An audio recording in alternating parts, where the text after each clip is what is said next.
Well, greetings from one of the most unusual types of accommodation that we have ever stayed in. Just happens to be an Airbnb. But what is this first, you ask? Well, a bit difficult to tell. I don't know how well you can see those. But this is a macadamia tree. And I'm not sure when, but these little green things one day will be macadamias. And as some of you may know, it's the nuts inside them, and apparently it takes something like 350 pounds of pressure to actually crack them open, and they are supposed to be really healthy and all the rest of it. Anyway, and this is one of those trees, the macadamia tree, named apparently after somebody called MacAdam. Apparently. Anyway, what else do we have here? I think this fella here. Where's Feast when I need her? I think this one here might be a papaya tree, but don't know. Maybe it's not big enough, but it could be, judging by the leaves. Okay. I think that's a banana tree.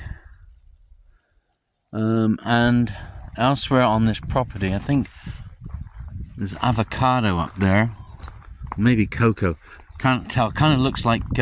Oh, honey, that's a papaya tree, right? This one, the one where my fingers facing. Similar, but no. But May said there's a papaya tree. This is a macadamia, and she said there's a papaya to the right of the macadamia. So. But I don't think this isn't the papaya I'm used to seeing. Oh, so maybe there's different types of papaya, which I'm sure there is. Anyway, so And usually it's a single stalk, and then you'll see little papayas. It's not usually like this. Okay. The sugar cane. Sugar cane. And the one to the right is a banana, yeah? Oh, I got that one right. And I got the macadamia one right as well. Anyway, not really here to talk about all this kind of eating stuff. More to tell you why this is potentially the most surreal and unusual accommodation that we have ever stayed at. This is not the car park. If you look closely, those cars are well, abandoned, I guess. But look at this. Look at what we're walking on, and just look outside the property line. Right, and I'm going to go around a bit more so you get a bit of a better view. Just over there, we walked over last week. Today's our last day. We've been here almost 2 weeks. Just to the right of those three those three coconut trees there, there's a little gap that goes through to the Pacific Ocean. That's on another video, and if I remember, I'll link that one. But that is part of a lava field there, and that's what we have been staying on for the last 13 days. Apparently, there's 50 foot of lava under us.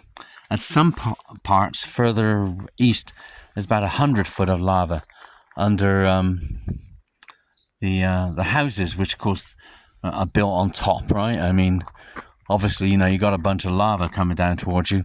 Houses are not going to survive, as is pretty much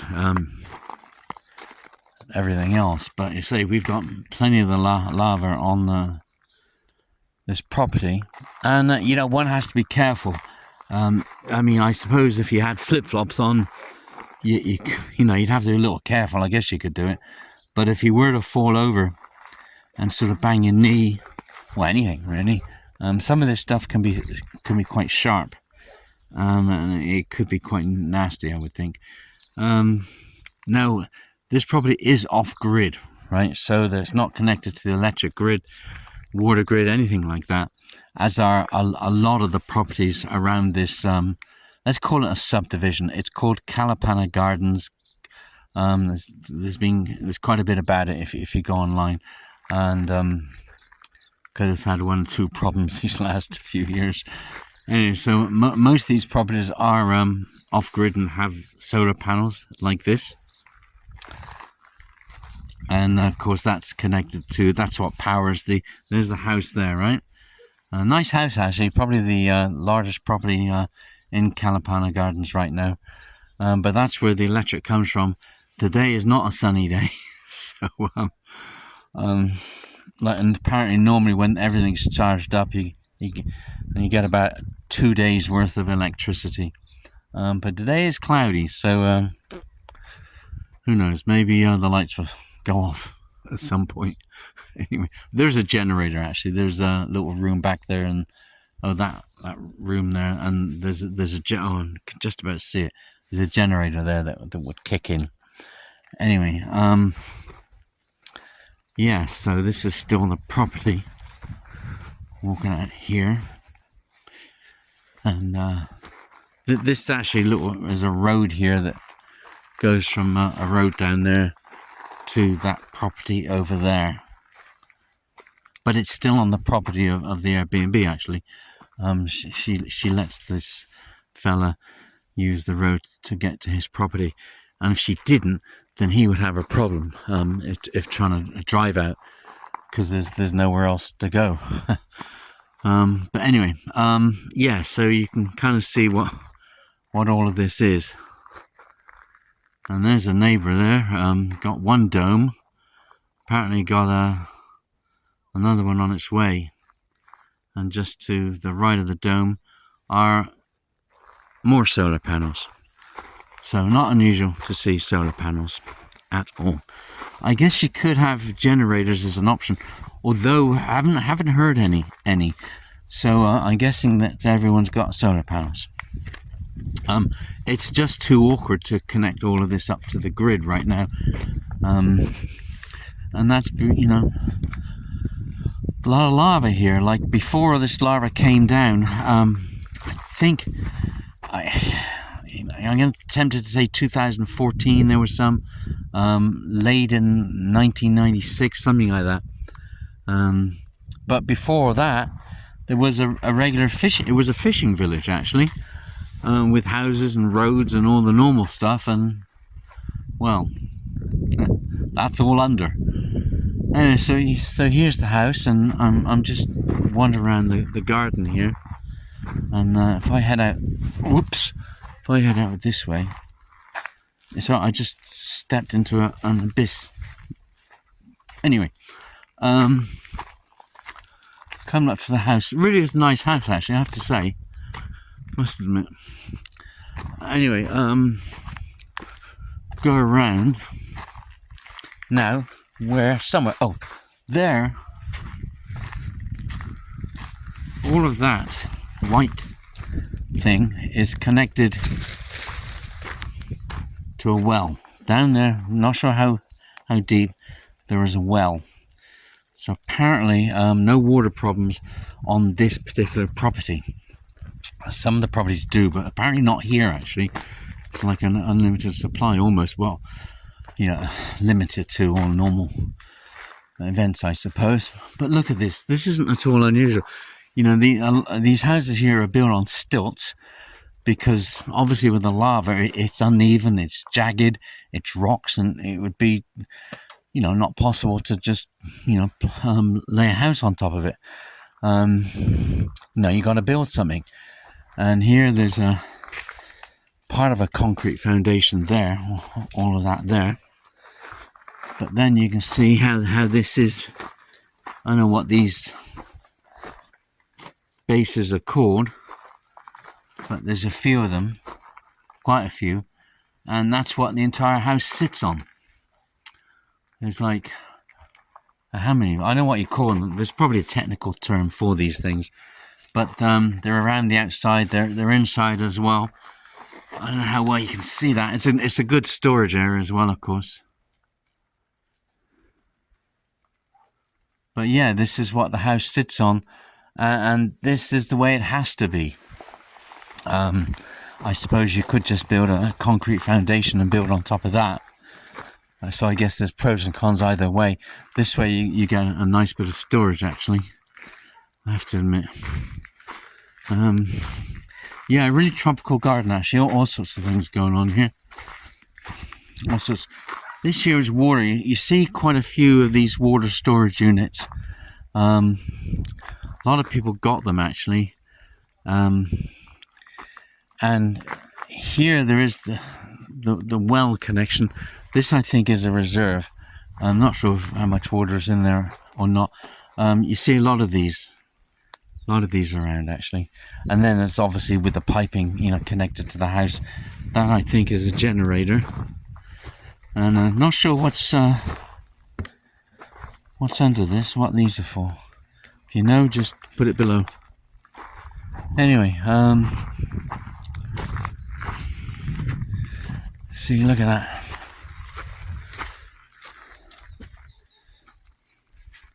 You see how this lava is, right? Lord above.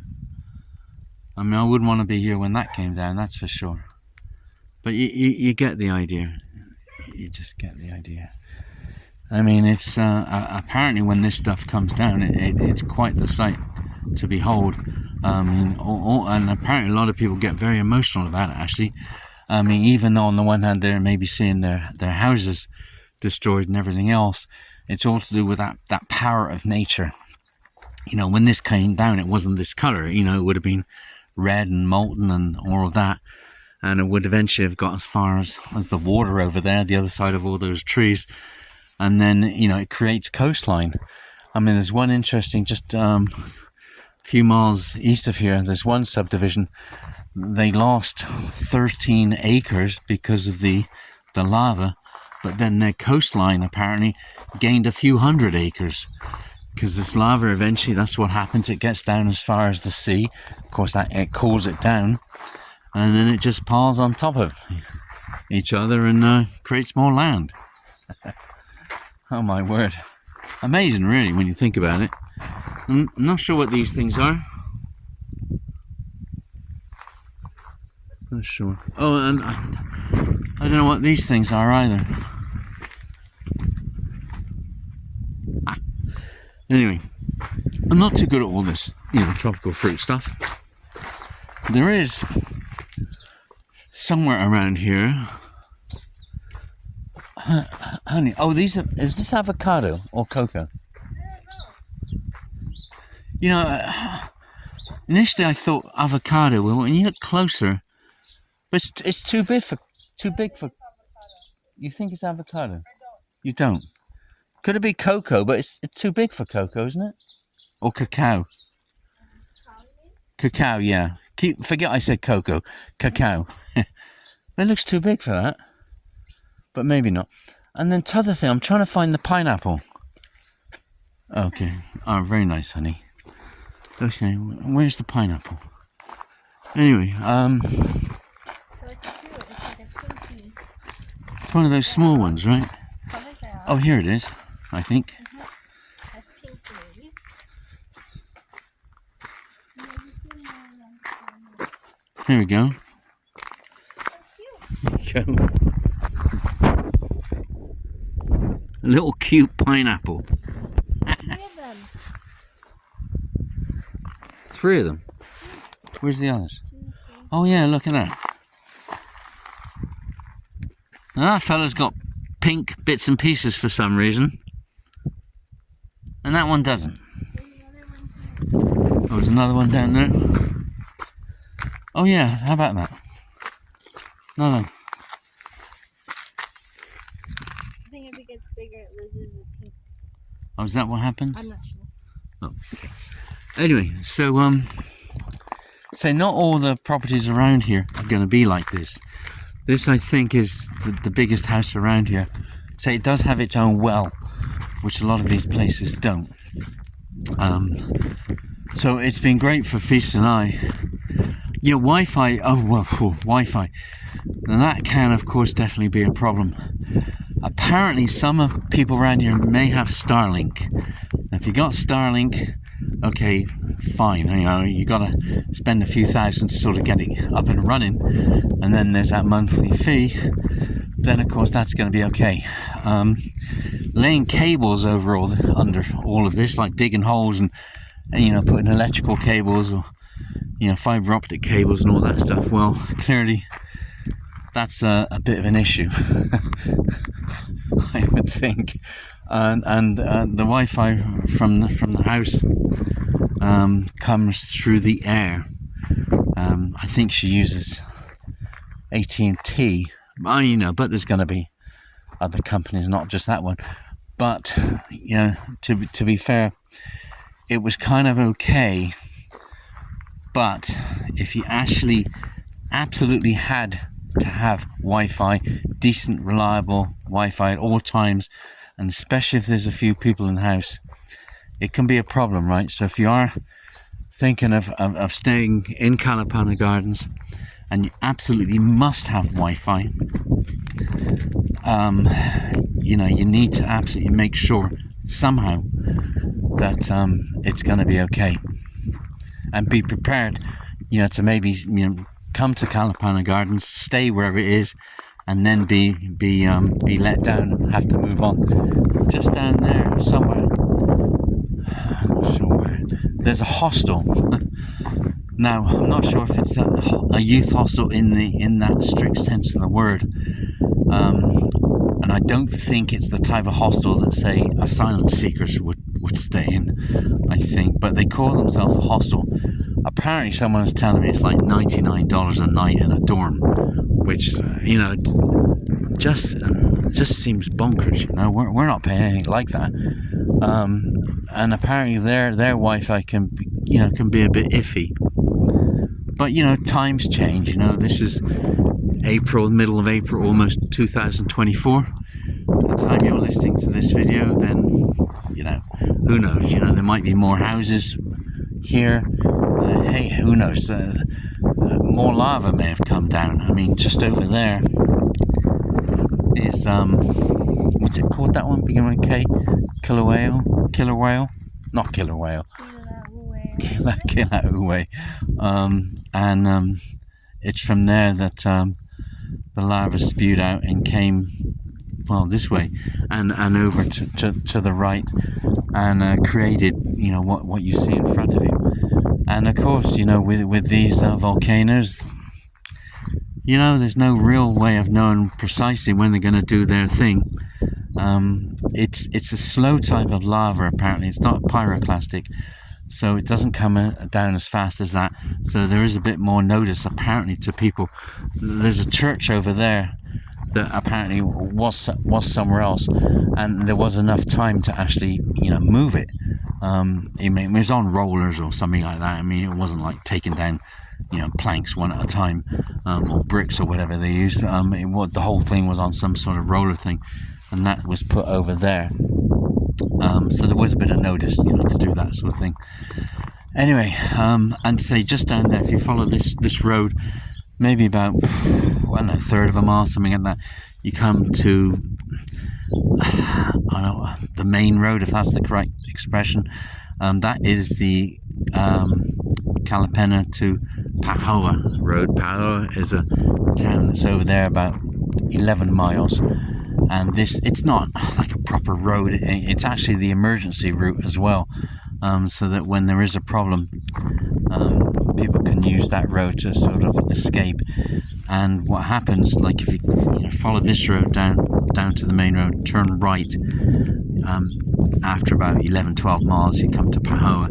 If you turn left, therefore in the direction of the volcano, right now after about 2/3 of the mile, there's a locked gate. And apparently, in the event of a crisis, then that gate would be unlocked, and that road could be used as an emergency route out. And I think that gate is situated there because it's the edge of the Hawaiian National Park volcano site. So maybe it's one of their ways of stopping people from driving in for free. Could be. If you did have a bicycle or motorbike or something, okay, you could get around the barrier, but then you could only go a few more miles apparently, and you're just going to come to the edge of the lava field. So you could walk, right? If you had proper equipment, then you could probably walk over the lava field and get yourself to the visitor center and all of that. But you know, I think you'd have to have a good way of not getting lost, and just in case you did, you'd have to bring food and what have you with you. Not too sure about phone service down there. Here, AT&T I think is okay, but Feast is you're not using AT&T, right? T-Mobile, yeah, okay, so T-Mobile's a problem, but rubbish, okay, but things change, you know, like maybe tomorrow will be different, you know, but I don't know, but you know, you'd have to, you know, if you did decide to go walking off to the visitor center from here, I think you know, you'd have to be very careful about that, actually, very careful, and be prepared to sort of sleep out, you know, just in case you don't make it to wherever you're going. Yeah, this would have to be taken seriously, I think. Anyway, so yeah, this has been our home for the last... Tonight is night number 13, and then tomorrow we're leaving. So it is one of the more surreal places that we've ever stayed in, actually, and we've stayed in all sorts of odd places. Some nice ones now and then as well. But in many respects, I mean, if all these houses weren't here, this really would look, in some respects, like the end of the earth. But what does that mean, right? I mean, what does the end of the earth look like anyway? Who knows?